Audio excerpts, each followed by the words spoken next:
Walkin, California, sponsored in part by California's Gold Country Visitors Association in partnership with Visit California. Ready for an amazing American road trip from Old Town Sacramento to the mountains of Yosemite? It's all here in California's Gold Country. Walkin, California is sponsored by Chicken Ranch Casino in historic Jamestown, California, inviting you to discover the great outdoors of the Motherlode and its scenic landscape. Chicken Ranch Casino, proudly owned by Chicken Ranch Rancheria of Miwok Indians of California. I'm Steve Weldon. I'm an adventure nut and a hiking fool, and boy do I love to explore. California's my home, and nothing beats taking to the trails, the roads, and the byways. Come join me while I trek across our Golden State, discovering special places and special folks. Walkin, California.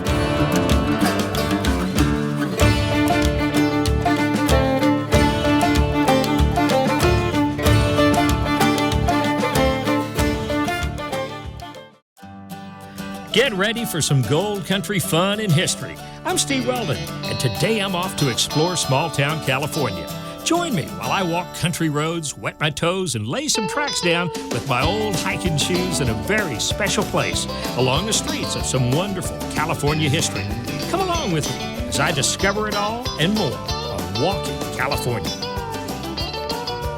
As we got closer to Murphy's, I remembered hearing about a pretty unique place not to be missed. Somebody said, Steve, you need to check out the Rubber Chicken National Forest. I said, Rubber Chicken National Forest? Really? They said, yeah, really. Well, they're right. Here it is. And the signs leading up to it are absolutely hilarious. You gotta come by, see all these chickens, and see what it's all about. Something to cluck about for sure.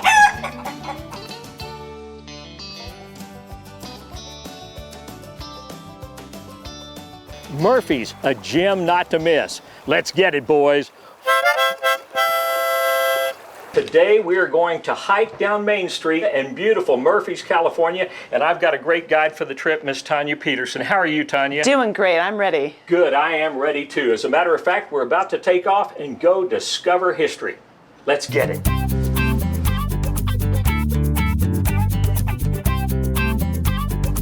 We got off the beaten path just a little bit, maybe only half a block, and we're witnessing all these beautiful historic homes. We stumbled into this beautiful bed and breakfast. The Dunbar House, which was built in 1880, along with many other treasures in downtown Murphy's. You know, you had all sorts of businesses. They weren't all just hotels, right? Correct. There could have been general stores, there could have been restaurants, brothels.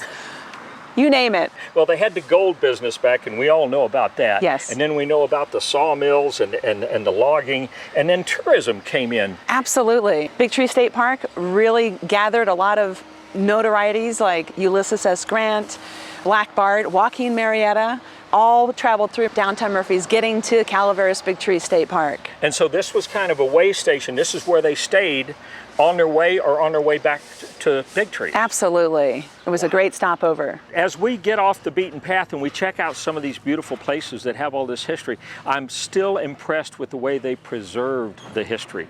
Murphians are very proud of our little Mayberry-esque town. I like that because it has that earthy feel. It is eclectic and it is earthy. It is, and you know, the population in the 1800s was almost the same as it is right now, around 3,000 people. And there's so much history in this town, and we're about to get back on Main Street and discover some more. Let's go.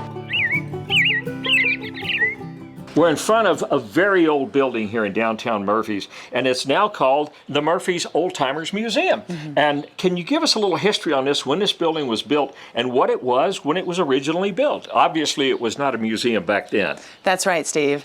It was built in 1856 by P.L. Traver, and he made it a general merchandise store. It was also one of the buildings that survived the fires of Murphy's because of the metal roof, the sand on the roof, and the metal shutters and the stone masonry as well. I want to know, how did the town of Murphy's get its name? Well, John and Daniel Murphy, they decided that they wanted to name it either John or Daniel. They wanted to name it John or Daniel? Yeah, and it didn't work out so well, so they got in this brawling fist fight. And, you know, after one punch after another and black eye and probably a fat lip, they decided at the end of the day, why don't we just call it Murphy's? And I understand that just less than a mile from here there's a very famous cave. What's the name of it, and when was that discovered? That was Mercer Caverns, and it was discovered by the Mercer family. All right. And it's a 192-foot vertical cave. Vertical? Yes. That's a lot of steps. It is, actually 440 steps to be exact. Wow. Yeah. Another reason to come to Murphy's, California. Oh my gosh, this is aroma heaven. I am at Joe Ma's with the original Joe Ma. How are you? I'm good, thank you. Thanks for visiting us. Well, this is terrific. What made you decide you wanted to open up an ice cream place? Oh, my husband and I are serial entrepreneurs, and so we thought this would be a great idea. I grew up on a dairy, and we were always making ice cream, so this just seemed to fit. And you make all this ice cream homemade? Yes, we do. We make every one of our flavors. Okay, and I bet everybody who walks in, even if they're brooding when they walk in, they're walking out with a big old smile. We make people happy. We love it. I'm very impressed with the fact that there's not a single chain business in this town. Isn't it great? Yeah, lots of small businesses. It's all single family entrepreneurs that have chose this little slice of heaven to be here in Murphy's, and to make a living, they open up a small business. It's a great place to live, too. And everybody we have met has had that big grin on their face. We and love we're going it. to grin here in just a second. I want to call in this lady who's been our guide all day. Tanya, come here and have some ice cream. Woo, boy. Oh, wow. Look at that. I think this is yours, Tanya. Yeah. Okay. Oh, yeah. Look at that. Now that's a waffle cone, isn't it? It is. We make these homemade, fresh every day. Homemade, fresh. I don't know if you can toast ice cream or not. Why not? Why not? Ka-ching. Oh my. Oh. God, this is wonderful. Isn't it great? Let me ask you something too. I noticed all the great pictures you had on the wall back there. You said you were on a dairy farm. You grew up on a dairy farm, and as a little girl, that you milked cows. I did. Yep. Did you milk them by hand? Yes, we milked them by hand. When I was really young, we did. Really? Mm-hmm. What's the secret? Soft hands and a gentle touch. Thank you for coming. Thank you for having us. The smell is wonderful. I walked in here and I got this blast of aroma, just whoa. Of course, Jan here and his beautiful wife, Patty. How are you? Welcome. Do you mind if I proclaim you the Spice Queen and you the Rub King? I'll take it. There you go. That'll work, because you make your own rubs and you buy all these spices, and some of them you mix and match and do all sorts of stuff. And now, how long have you been open? 10 years. 10 years. What got you into this business? My wife. Okay, well, that's pretty cut and dry, I guess. It was a trip to a spice store in Chicago about 20 years ago, and I fell in love. We were teaching at the time, retirement was approaching, and I started researching how to open a spice store. And what a great way to make a living, and like I said, all the aromas when you walk in, and you're making people awful happy. Well, I'm dying to try a couple of your rubs here, Jan. All right. Can you try out a couple on me here? Sure. I'm a big barbecue guy. I'm from the deep south. And so we'll lead off with some Cajun blackened, which is great on fish. Let me try it. Oh my gosh. Yeah. That'll make a freight train run on a Yep. dirt track. That is, that's real good. That'd be good on fish or beef. Yeah. Next one's a cowboy rub, one of Okay. ours again. And we have coffee in this one. Okay, and you do all these yourself? Yeah. You mix them all I together? blend them. Yeah. There's an art to that. Oh, I smell the coffee. That's really good on a tri-tip. On a tri-tip? You know what? I better smoke one for the Well, crew that's tonight. really good to smoke a tri-tip with. Seriously. Okay, Cameron, we're having tri-tip with coffee rub tonight. Yep. No, that was more of a moo than a woo-hoo.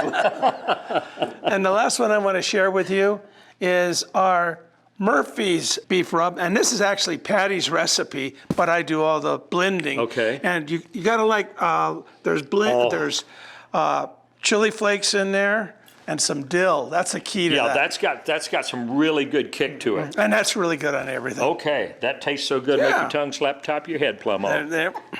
Okay, now, Patty. Yes. Oh, first off, before we get to Patty, I noticed the back of your shirt a moment ago. Can you turn around and Sure. show our audience your shirt? Legalize margarine. Now, what is margarine? I know it's a spice. It's a part of the oregano family, Okay. and we were having fun with some issues in our county. Well, you've got a good sense of humor. All right, Patty, I want to try a couple of your spices. We're going to go to Korea, and we're going to sample some Korean black garlic. Okay, I love Korean barbecue. It's very good. Oh, Put on my. shrimp and chicken. Oh, and you could dip egg roll in that if you were to wet it down with something. Oh, that's really good. And then our most popular curry is Vadavan. It has shallots in it. Is this good on like a chicken curry? Chicken curry, fish curry. Oh, and it's got a depth, it's got a bottom to it. This is good stuff. Cauliflower. Good on cauliflower? Okay. Well, neat. Well, you've got so many spices from all over the world, and you've got your rubs that you put together, and you're happy in your business. I love it. That's just wonderful. Okay, now, we need some history, and I understand that there's some history right below our feet. Definitely there is. In the 1930s, when we had Prohibition, okay, kind of goes with my T-shirt in a way. The 1930s, there was a tunnel from here that ran all the way across under the snack building, under Main Street, into the basement of the hotel. The Murphy's Hotel. Okay. And in here was a storage room for items that were considered illegal. Okay, like a little hooch. Like a little hooch. Okay. And so they brought it back and forth? Well, they took it that way and somehow it disappeared. Okay, so underneath the subfloor, it went back and forth, and the rest is history. Yep. And we've had good history the whole day today in Murphy's. This town is full of history. It is, and I want to thank you guys so much for your time.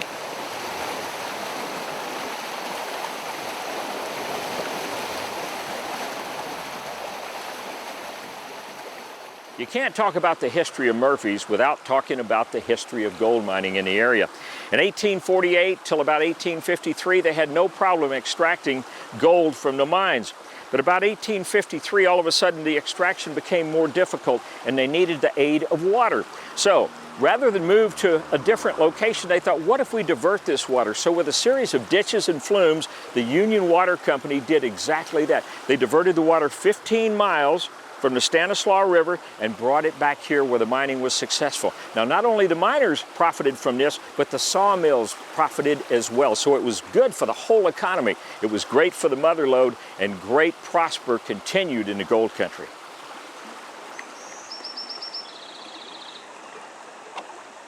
Tanya, there have been a whole lot of people I have found out just today that have either visited, that are famous, visited this town of Murphy's, or that have lived here. And apparently, what I'm told is that the first American Nobel Peace Prize winner lived in this very house right here. That's right. And today, it's now a hubby tasting room and the Murphy's Pour House. All right. So if you want to go check it out, let's go. Well, we're going to get some more great information. Let's do it. This place is happening. This is great, but I want to know now, you promised me there's a lot of history here. Where are we? We're at the Murphy's Pour House, Steve. The Murphy's Pour House. Yes. Okay, now where does the history lesson come in? Well, I'm going to hand that over to June. My husband and I own the Murphy's Pour Nice House. to meet you, nice Steve Weldon. Nice to meet you too. Well, we are actually in the home of Albert Michelson. He was the first American to win the Nobel Prize in Physics. Really? He won it in 1907. So he was the first to calculate the speed of light. He was actually a pretty incredible man. Yes. Well, he must have been pretty intelligent. I agree, right? Exactly. So Ulysses S. Grant, the president at the time, actually appointed him to the Naval Academy. He got really, really into studying physics. So after he graduated from the academy, he actually became a physics professor. And so he can start his research there into speed of light.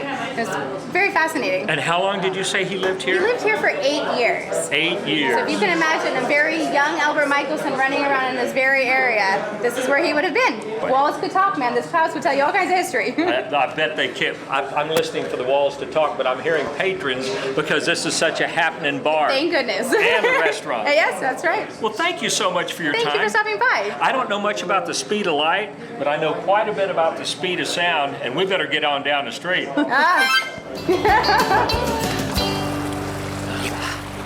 Great times in small town Murphy's, California.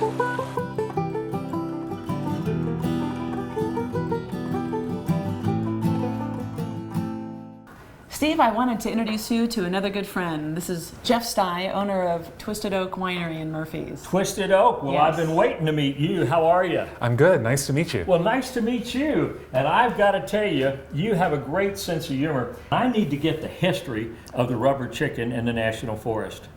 Well, this is in fact a original recipe rubber chicken. Really? This is actually the very first rubber chicken ever produced in terms of the design. So back in the 1930s when they came up with rubber chickens, this is what a rubber chicken looked like. So we've got the original here. I have always had a rubber chicken kind of floating around in my life one way or another, and so it followed me into the wine business as well. And one day we were looking at these trees on our road up to the winery and said, rubber chickens ought to grow on trees. Well, let's spin the clock back a few years. I understand that you worked with NASA down in the Pasadena, California area. How did you go from there to the wine business? Well, it was a long journey from there actually, because I was still in college, but I did that job in college. I worked for a couple other companies in college. When I graduated, I got into the data storage business, and at a certain point I got tired of that. We made a decision to get out of Dodge and move up to the mountains, and one thing led to 20 others, and we've got a winery. How did you come up with the Twisted Oak theme? The name just popped into my head. There was a tree on the property that we had seen that was this beautiful twisted shape that you can see on the label. So, boom. There you go. Yeah. And you had all these different signs that fits in perfectly with the Twisted theme out here at your Rubber Chicken National Forest on your way to your other tasting room in your winery. And I just think that your sense of humor is unparalleled. Now I want to know a little bit about these wines you've got here. Now, did you grow these grapes? We did. We did. That's our very own Tempranillo in that bottle right there, Red Hill Vineyard. This is the Tempranillo, and is this your most popular?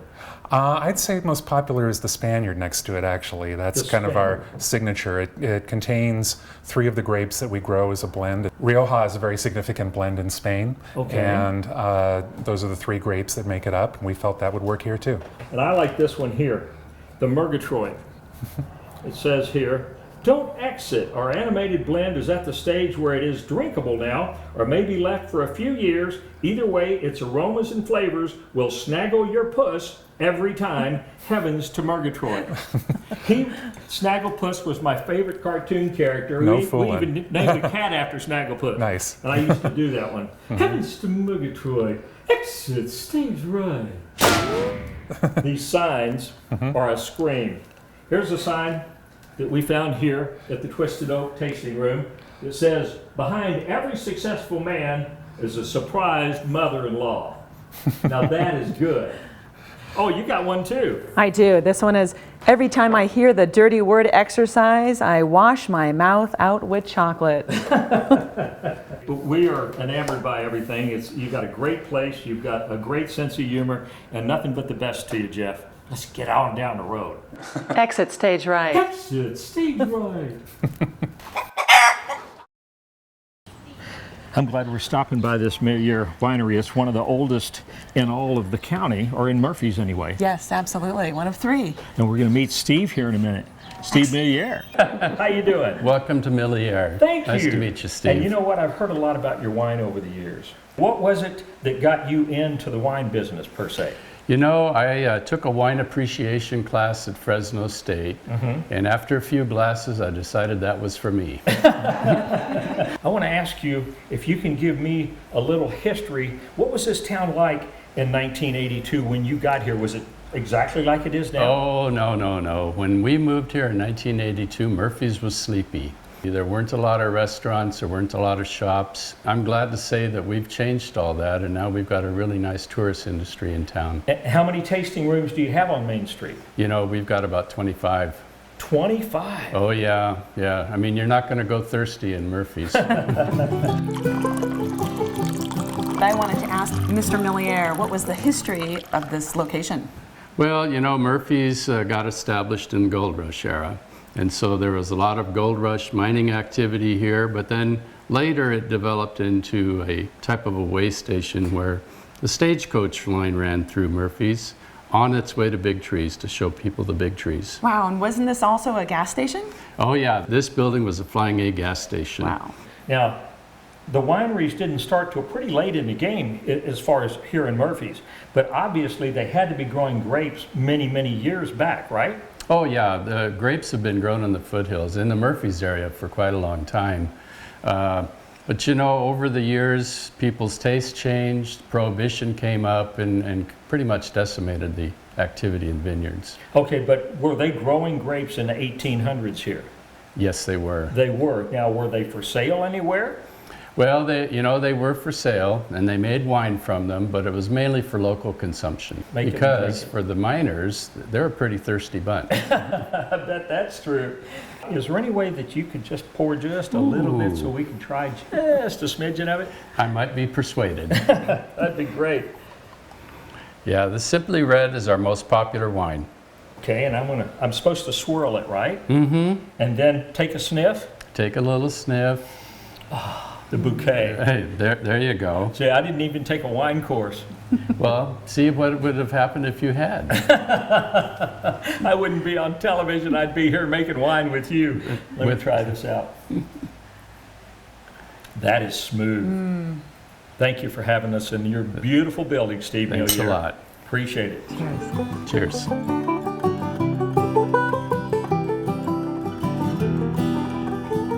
Now we've checked out the history of the gold. Now we're going to check out the history of the wine and a whole lot more at the Kramer Ranch with my good friends John and Gail Couts. How you doing? Just fine. So nice to see Great you. to be. Great to see you, Steve. You guys look great. You know, the Murphy brothers came to town in the 1850s, and you know a lot about that history, both of you. And they came here. Was it for the gold? Yes, it was. They actually came in 1848. Okay. And they settled in. It was Murphy's Flat. It had a bunch of different names. Eventually became Murphy's. Okay. But they came and stayed for the gold, and they were very successful. They found, well, literally millions of dollars worth of gold. And I understand that at one point you all were part owners of the historic Murphy's Hotel. We sure were. We bought into the hotel so we could make sure that the Hotel Murphy's would succeed and stay a good place to come. Then we started growing grapes up here and decided ultimately to build our own winery. But we didn't talk about a very special thing right here, 100 yards from where we're standing. All right. It's called the historical $1 Million Hole. Wow. And in the late, 1860s, they were pocket mining. It's where you go into the pockets of these rocks. Okay. These rocks are marble limestone rocks. All right. Very hard. And so they have acted like cups in the area behind the hotel and right here on the ranch. All right. And so the gold flowed through, settled in these pockets. And they were taking the gold out by buckets full. Out of this hole? Out of this hole, 100 yards from here. Wow. At $17 an ounce. Whoa. And so it's recognized in all of the media, everything as the $1 Million Hole. The $1 Million Hole. In time, I think we're going to try to open that hole back up and take another look. And I bet you're going to be standing there watching, making sure somebody doesn't walk off with all of it. I would hope so. Well, you have a wonderful ranch. I love this old barn behind us, this old tin barn. There's you tell about the barn. There, Gail. The barn is all put together without nails. It's all dowels. And really? it was built in the late 1860s, and it's an incredible historic building. Everything is original. I can tell that looks old up there, but the fact that it's still standing and it's all standing dowels. And it's standing straight too. So they did a phenomenal job on it. They sure did. Yes. Wow. Absolutely. That's terrific. Well, you've got a beautiful ranch. You got the creek behind you. I have lived here for a long time and did not realize the creek is man-made. Originally, it was brought in by the miners because they needed water to process their gold. The creek was not here. It's water from the Stanislaus River that's brought down through a series of ducts and flumes. And they used so much lumber building their flume that they set up a separate lumber company to do it, which was up above Murphy's about 8 or 10 miles. Well, you know your history of the gold country around Murphy's. There is so much history up here that someone that's a history buff could spend a lot of time here and never cover it all. After learning so many interesting facts at the Kramer Couts Ranch, we headed over to Ironstone Winery. We have made it to the cave at the Ironstone Winery, and this is a work of art, John and Gail. How long did it take to dynamite and dig this cave? Well, between cutting the end of the mountain off and digging the caves, it was a little more than a year and a half. Now, when you were blasting the mine, you had a find. You made a big discovery, didn't you? Well, the miners did, that's for sure. The miners did. Well, what did they find? Well, we had a nice strike of gold right down the cliff. So we said, well, we'll be back here tomorrow and we'll take and dig it out and save it for, we wanted to have it for show. You bet. And came back and, by golly, it was gone. Those rascals. Well, just like back in the gold rush days, those dang claim jumpers. You got it. I had been itching all day long to have a surprise for John and Gail. Now, can we take a look at the amphitheater? I think so. Let's do it. I'd love to go. Let's go do it. I'm finally here. Ironstone Amphitheater. This is the big time. Oh, boy. I grew up in South Texas, next door to a big refinery. I didn't like the smell of that Texas crude, but I sure like the smell of this winery. I never played anywhere like this, so forgive me if I'm nervous. I want to dedicate this to my wife, Lori, Dawn, and the man-child Purvis. From the bottom of my heart, I thank you folks for making me feel like a winner. Now, if you'll excuse me, I'm running late for a gig at the Senior Center. Yeah, tonight I'm gonna rock the house over at the Senior Center. That's all.